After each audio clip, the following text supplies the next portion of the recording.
بنتن صغير يريد أن يلعب، بطل خارق يقاتل ولا يتعب. بنتن في يده آلة متطورة يحارب بها شر قوة كبيرة، يتحول بذكاء يغلب كل الأعداء. بنتن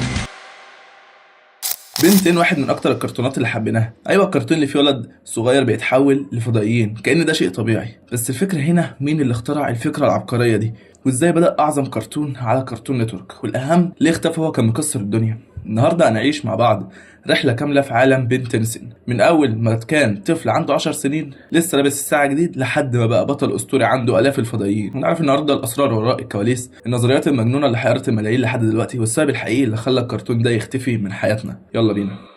في بداية الألفينات تحديدا سنة 2005 كانت كارتون نتورك محتاجة أي كرتون جديد ينشط القناة تاني بعد ما عدت خلاص بالعصر الذهبي بتاعها مع ديكستر ومختبره وفتيات القوة وتيت تايتنز الأصليين. كانوا عايزين حاجة كده، حاجة ليها أكشن كده، حاجة جامدة. وهنا بيظهر فريق مان أوف أكشن. الفريق ده ما كانش فريق عادي، دي كانت مجموعة من 4 كتاب كوميكس أسطوريين جدا، جو كيلي، جو كيسي، دانكن رول، وستيفن سيجل. ال4 دول كانوا شغالين في عالم القصص المصورة لسنين، وعندهم خبرة ضخمة في بناء أبطال خارقين وعوالم خيالية. هم كانوا عارفين كويس ازاي يخلقوا شخصية تعيش مع الأطفال. الفكرة الأصلية جت في سؤال بسيط: لو طفل عادي لقى قوة خارقة هيعمل ايه؟ مش أبطال متدربين زي سوبرمان ولا عبقري زي باتمان، لأ، ولد عادي عنده 10 سنين فجأة بقى عنده القدرة ان هو يتحول لعشرات المخلوقات الفضائية. الفكرة كانت عبقرية لانها جمعت بين خيال الطفل واحلام كل طفل ان هو يبقى بطل خارق. الساعة نفسها الاومنيتريكس كانت محور الفكرة. في البداية شكل الاومنيتريكس ما كانش زي ما احنا شايفينه دلوقتي، لا، كان مختلف تماما. كان المفروض ان بن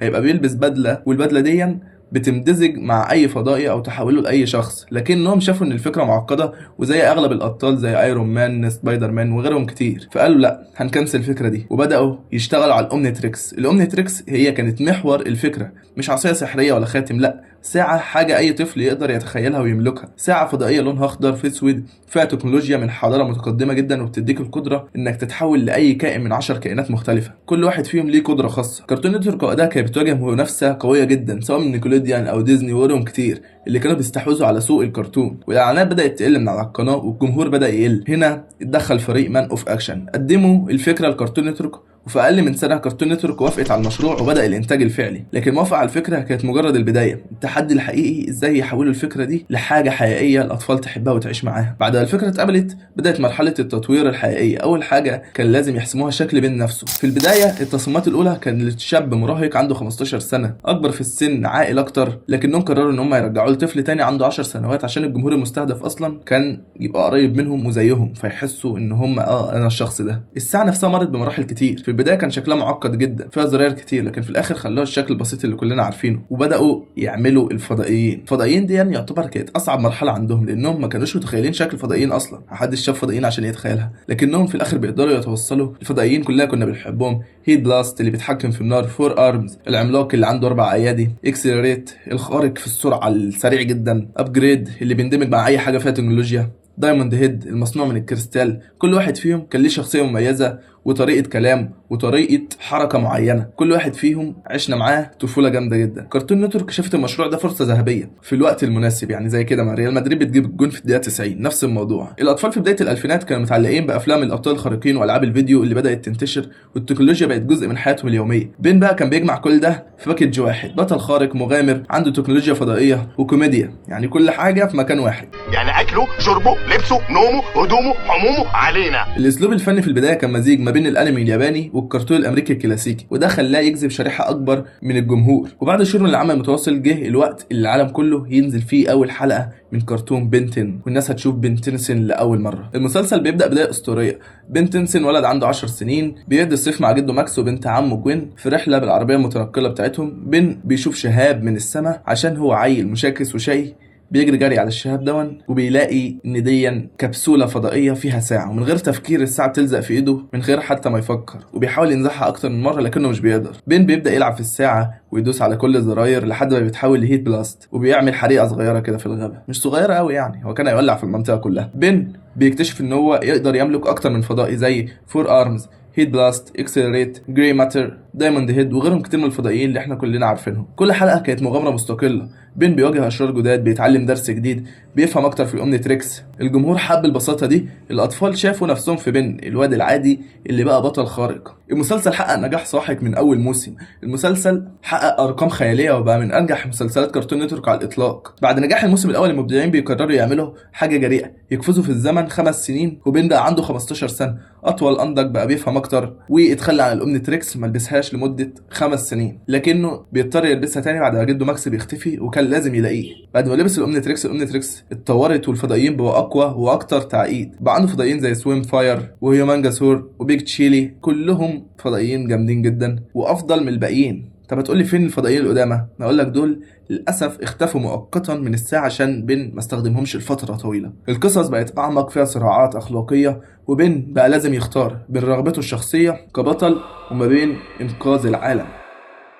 جوين هي كمان اتطورت وبقت قويه في السحر، وبيظهر عندهم كيفن ليفن العدو القديم لبين ايام المدرسه، دلوقتي تاب وبقى حليف ليهم. انطباع الجمهور هنا اتقسم نصين، البعض حب النضج والعمق اللي بقى في شخصيه بين، والناس التانية قالت لا المسلسل وحش جدا، ايه ده انتوا ليه خليتوه جدي قوي كده؟ المهم لسه المسلسل محافظ على نجاحه. سنه 2010 الفريق قال طب لو بين قدر يطور الفضائيين دي لنسخه اقوى، وهنا ظهر مفهوم Ultimate Aliens، فضائيين مطورين بقوة خارقة، هيومانجاسور، التيميت سوب فاير، التيميت هيت بلاست وغيرهم كتير من الفضائيين اللي اتطوروا بقى عندهم قوة خارقة فوق قوتهم. القصة اتعقدت اكتر، بين بقى مشهور لان هويته اتكشفت للعالم كله، وكله عرف ان بين هو البطل اللي بينقذ العالم، وده خلاه يواجه تحديات جديدة، الشهرة، المسؤولية، الضغط النفسي، ان هو يدافع عن العالم وان هو يروح مقابلات، وبقى مضغوط اكتر من الاول. الجمهور حب فكرة Ultimate Aliens، بس بدأت تظهر شكاوى من القصة لانها بقت اكتر تعقيد وان الرسوم بقت تفقد جودتها، وكان سبب الانخفاض ده وسبب الشكاوي كرتون نتورك كانت بتضغط على الاستوديو علشان يطلع حلقات اكتر في وقت اقل، وده خلى الفريق يضحي بالتفاصيل وبالجودة عشان يلحقوا ويخلصوا. وهنا حصلت الصدمة، كرتون نتورك قررت تغير كل حاجة تقريبا. بين فضل زي ما هو عنده 16 سنة لكن بشكل جديد خالص، المسلسل بقى أكتر كرتونية والواقعية قلت خالص، جوين وكيفن تقريبا اختفوا، وظهور شريك جديد لبين اسمه روك من نسل فضائي. الأومنيتريكس اتغيرت لأومنيتريكس جديدة مع تصميم مختلف، فضائيين جدد وغير فضائيين جديد زي بلوكس، جرافتاك، بول ويفل. المسلسل راح في اتجاه متوازي خالص، قصة بين في الحاضر وفلاش باك لبين وهو عنده 11 سنة وهو بيخوض مغامرات مع جده، وشوية يطلعوا البين 10,000، يعني يعتبر المسلسل كله كان سفر عبر الزمن ورجوع للماضي. انطباع الجمهور المرة دي، الجمهور انفجر من الغضب، اسلوب الرسم الجديد كان صادم، وكتير حسوا ان المسلسل خان الاصول، لكن في نفس الوقت الجيل الجديد حبوا الرسم الجديد ده جدا وحبوا الشكل الجديد لانه بقى اكثر كرتونيه. لكن الجيل القديم قال لا ازاي، يعني بعد ما خليته الموسم اللي فات كان احسن وفيه عمق وافكار حلوه ترجعوه تاني هايف كده؟ يعني مثلا تخيل بين في وسط المعركه قام جاي لك ايه، انا اتزحلقت على قشر موزه، يرمي لك افيه كده غتيت في النص، اكيد مش هتحبه. ده بالظبط كان راي الناس، ومسلسل تقريبا شبه بيفشل حسب الارقام اللي فاتت والمواسم اللي فاتت اللي كانت انجح منه بكتير. كرتون نتورك قررت تعمل اعاده كامله، يعني نبدا القصه من الاول. في 2016 كرتون نتورك قررت تعمل اعاده كامله، يعني نبدا القصه من الاول خالص، بين يرجع عنده 10 سنين تاني ويلاقي الأومنيتريكس في الغابه وتبدا المغامره من جديد. ايه ده ازاي يا جدعان؟ يعني بعد كل المواسم دي وكل الخناقات دي والهبل ده والافلام اللي اتعملت يرجع تاني 10 سنين؟ طب ايه لازمتها طيب من الاول؟ الرسوم هنا بقت شكلها وحش جدا، ايوه الجوده عاليه لكن الرسوم كانها كرتون رخيص، عارف اللي هو الكرتون الرخيص، يعني حتى ما جابوش الفار الطباخ يا اخي. لكنهم عملوا برضه خطأ، هم استهدفوا الأطفال بشكل كبير جدا ونسيوا الناس المتابعين الأساسيين للقصة. القصة رجعت بسيطة ومباشرة والكوميديا بقت أكتر وأكتر. انطباع الجمهور القديم كره الموضوع ده جدا، وأنا منهم الصراحة، حسوا إنه خيانة ليهم. لكن الأطفال لسه بيتابعوا المسلسل من أول موسم، لكن الأطفال لسه بيتفرجوا على بنتن لأول مرة، حبوه جدا، وده كان هدف كرتون نتورك من الأول. لكنهم ضحوا بالجمهور الأساسي، الجمهور اللي نزلوا أي حاجة يتفرجوا عليه، ودي كانت أكبر غلطة عملوها لأن ده هيبقى سبب فشل المسلسل في الآخر. مع مرور الزمن وتطور الكرتون النظريات عن بين انتشرت زي النار في الهشيم، الجمهور كان متعطش يعرف الألغاز والثغرات في القصة، ودي أقوى 3 نظريات لقيتهم. يعني النظرية الأولى، لاحظ المشاهدين ان بين كل ما بيستخدم الأومنيتريكس اكتر كل ما شخصيته بتتغير. في الموسم الاول كان طفل مشاكس بس بسيط، في الموسم اللي بعده بقى اعل واكتر مسؤوليه، وفي التيميت الين بقى متكبر واناني شويه، وفي الموسم اللي بعده بين اومنيفيرس رجع مشاكس تاني، الشرح المفصل للنظرية دي بتقول ان الاومنيتريكس مش بس بتحول جسم بن، لا ده كمان بتأثر على عقله. كل تحويل بيأثر أثر نفسي صغير،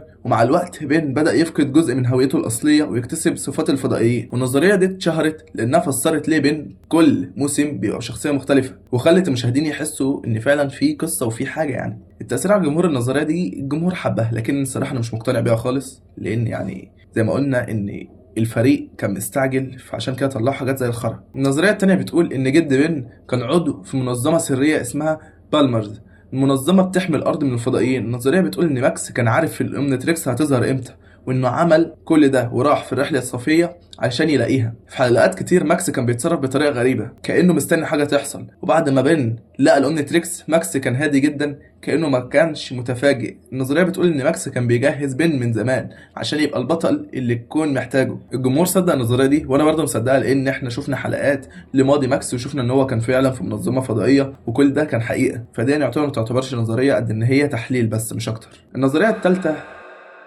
ودي أغرب نظرية، بعض المشاهدين قالوا إن بن الحقيقي مات في نهاية عالم Ultimate Aliens، وإن بن اللي في عالم أومنيفيرس هو نسخة من كون موازي. إزاي؟ النظرية بتستند على شخصية بن في أومنيفيرس كانت مختلفة تماما، مش بس في الشكل، حتى في طريقة التفكير وتصرفاته. النظرية بتقول إن في معركة كبيرة بن الأصلي ضحى بنفسه، وإن البروفيسور البارادايكس دون شخصية جامدة جدا، إن شاء الله أعمل لكم عنه حلقة مفصلة وزي قدر يكسب القوة دي، إن هو يقدر يسافر عبر الزمن وعبر الأكوان المتعددة. المهم بارادايكس جاب نسخة بديلة من بن من كون تاني علشان يكمل المهمة. سبب شهرة النظرية دي لأنها فسرت التناقض ما بين شكل بن في الأومنيفيرس وشكل بن في ألتيميت إليانز اللي اتغير تغيير جذري. تأثير على الجمهور، النظرية دي خلت جزء من الجمهور يحس إن في نهاية حزينة ومخفية لبن، وإن كل حاجة بعد كده كانت مجرد محاولة لملء الفراغ اللي بن الأصلي كان عامله. واكتبوا لي برضو ايه اكتر نظريه صدقتوها، ولو عندكم اي نظريه تانية. السؤال بقى اللي انتم مكملين الحلقه لحد هنا عشان تعرفوه،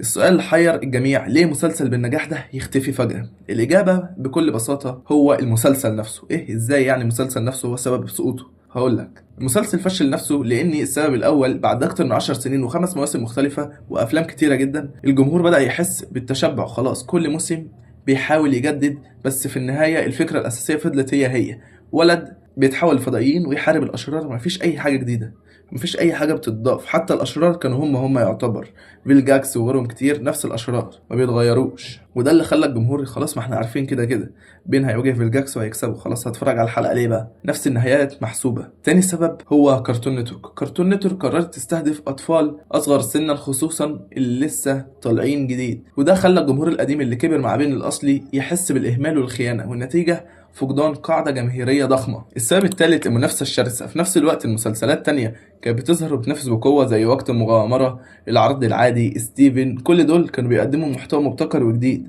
وبن بدأ يبان قديم قدامهم، دقة قديمة يعني. آخر حاجة كارتون نتورك هي اللي دمرت كل ده. تغيير اسلوب الرسم في اومنيفيرس، وقبلها في الموسم الثاني غيروا الرسم وخلوه اكتر ضحك واكتر فكاهه، مع اننا كنا حابين الاكشن يا جدعان. لكن كارتون نتورك قررت ان هي تخليه اكثر طفوليه واهبل وعبيط، ومفيش اي عمق في شخصيته خالص. وكمان مش بس كده ان هم خلوه زي الزفت، لا ده كمان عملوا اعاده وخلوه يرجع صغير تاني. يعني خلاص يا عم احنا شوفنا كل الحاجات اللي حصلت. المهم ان السبب الخامس هو ده يعتبر السبب الاساسي، انخفاض المبيعات. بنتين كان مشروع تجاري ضخم، العاب، ملابس، ادوات مدرسيه. انا حتى كان عندي شنطه على شكل بنتين، ومره جبت الساعه اللي بتاعت بنتين بس ما اشتغلتش، طلعت بتطلع كروت كده على شكل فضائيين وخلاص. المهم لما المبيعات دي قلت، كارتون نتورك قررت انها تقلل الاستثمار في المسلسل، ودي كانت بدايه النهايه. وهنا المسلسل انتهى، وكل فين وفين اصلا على ما ينزل حلقه جديده، والانتاج واقف من سنه 2022. مفيش اي حلقات جديده بتنزل، كل الحلقات اللي بتنزل في التلفزيون دي كلها حلقات معاده. وفي النهايه بنتين ما كانش مجرد مسلسل عادي، لا ده كان جزء من طفوله ملايين حول العالم. ده الحلم اللي كان كل طفل عايز يعيشه، يلاقي ساعه سحريه تديله قوه خارقه ويبقى بطل. حتى انت عزيزي المتابع وانا كلنا كان نفسنا في الساعه دي. صحيح المسلسل اختفى من الشاشات، لكن لسه اثره موجود. مسلسل فضل لسه فيه ملايين بيتفرجوا على الحلقات القديمه وبيتناقشوا في نظريات، وبيحلموا ان يوم من الايام بيني يرجع قوي على الشاشات زي زمان ويبقى ليه نفس التأثير. وهنا بقى يجي السؤال الأخير، لو أنت لقيت الأومنيتريكس كنت هتبقى بطل زي بن، ولا كنت هتستخدم القوة دي لمصلحتك الشخصية زي بيل جاكس؟ بس كده هسيب لكم الإجابة. لو عجبك الفيديو ما تنساش اللايك والاشتراك، ولو عندك أي نظرية تانية عن بن أو أي حاجة عايزين نناقشها اكتبوا لنا في التعليقات، ولو في اي مسلسل او كرتون تحبوا ان احنا نتكلم عنه ونعمل له حلقة كاملة قول لنا برضو في التعليقات. بس كده، مع السلامة.